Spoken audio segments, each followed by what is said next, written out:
مساكم بالخير والهناء. معاكم العزيز بن زكور في حكايات أمثالنا الشعبية مع كارفور.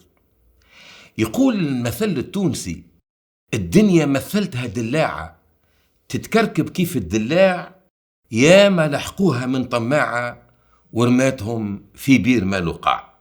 هالمثل الشعبي عنده قصته.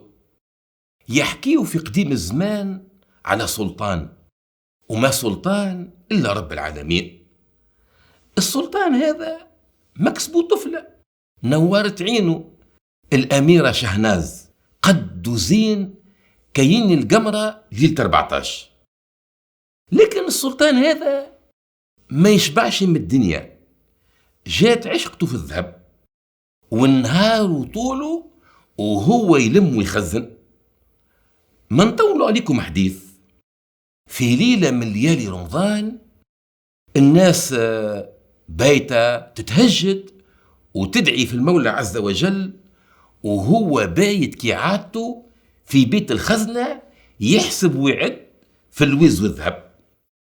خذاته عينه مشوار من زمان، وكفاق يتحل في وجهه باب العرش، ويسمع في ملايكة تقول له: اطلب نعطيك اش تحب. جاوب: نحب كل حاجة نحط عليها يدي تولي ذهب. قدامه حلاب نحاس، هزه يشرب منه ولا ذهب ذو 24. ومن حينه خرج يجري في السرايا قريب يطير من الفرحة، كل حاجة يمسها تولي ذهب. العروس الرخام، البيبان اللوح، شبابك الحديد.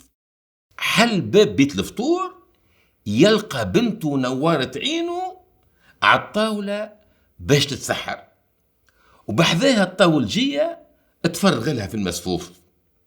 حط يده على كتفها وقال لها: راني باش نولي سلطان العالم، أغنى من قارون في زمانه. هو نحى يده ويلقى الأميرة ولات صنبة ذهب، لا تتحرك، لا تسلم، لا تتكلم. وقتها فاق من غفلته وبدأ يبكي ويصيح، لكن بعد ما فات الفوت وتخل وخرج في الحلة وطاح وما في عينه بلة. الطاولجية امرأة زمنية وتنطق بالحكمة، اتنهدت وقالت هالمثل: الدنيا مثلتها دلاعة، تتكركب كيف الدلاع، يا ما لحقوها من طماعة ورماتهم في بير ما لقاع. وانتم قولوا لي، بنت السلطان اللي حكينا عليها في هالحكاية شنو اسمها؟ الأميرة بدر البودور وإلا الأميرة شهناز؟ هيا طلعوا تربحوا 500 دينار مع كارفور وتعملوا أفار.